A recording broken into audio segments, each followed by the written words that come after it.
नमस्कार दोस्तों, trending times में आपका स्वागत है। हम आपको एक ऐसे मसले के बारे में बताने जा रहे हैं जिसके कारण ऑस्ट्रेलियाई टेस्ट टीम के कप्तान को अपनी कप्तानी छोड़नी पड़ी। इसके बाद उनकी पत्नी बोनी ने कहा कि उनके पति को एशेज सीरीज से पहले कप्तान के पद से हटते देखकर निराशा हुई है।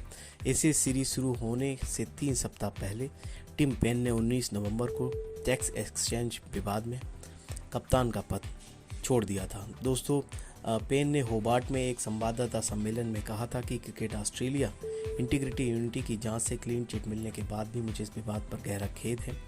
मैंने उस समय अपनी पत्नी और परिवार से बात की, उनकी क्षमा और समर्थन के लिए बहुत आभारी हूँ। उन्होंने कहा था, हमने सोचा कि यह विवाद थम चुका है और मैं पूरी तरह से टीम पर ध्यान केंद्रित कर रहा था, जैसा कि मैंने पिछले 3-4 सालों में किया है। हालांकि मुझे हाल ही में पता चला कि एक निजी टैक्स एक्सचेंज सार्वजनिक हो गया है।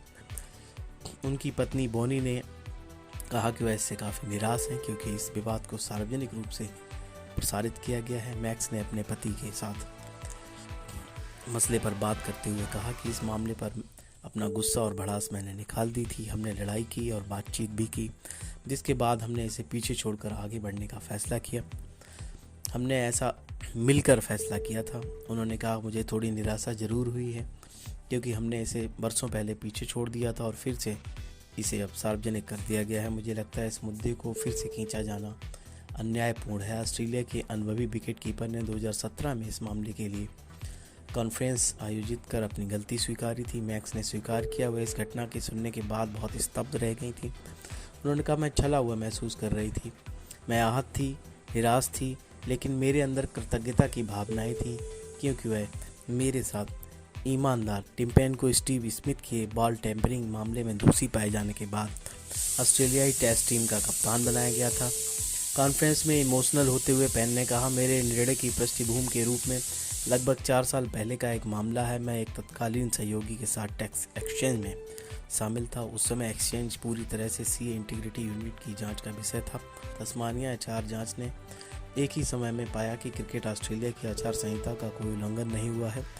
इससे मैं बरी हो गया था। मैं नहीं चाहता कि ये बड़ी एशेज सीरीज से पहले टीम के लिए एक अवांछित व्यवधान बन जाए। इस निर्णय ने ऑस्ट्रेलिया की एशेज सीरीज को पूरी तरह से संकट में डाल दिया है। टिम पेन के पद छोड़ने के बाद पैट कमिंस, जो कई वर्षों से ऑस्ट्रेलिया के उप कप्तान के रूप में काम कर रहे हैं, भूमिका निभाने के लिए सबसे आगे हैं। अगर वह ऐसा करते हैं तो पैट कमिंस देश के 47वें टेस्ट कप्तान 65 साल में किसी ऑस्ट्रेलियाई टेस्ट टीम का नेतृत्व करने वाले पहले तेज गेंदबाज बन जाए। अधिक जानकारी के लिए आप हमारे चैनल को सब्सक्राइब करें और बेल आइकन का बटन दबाएं।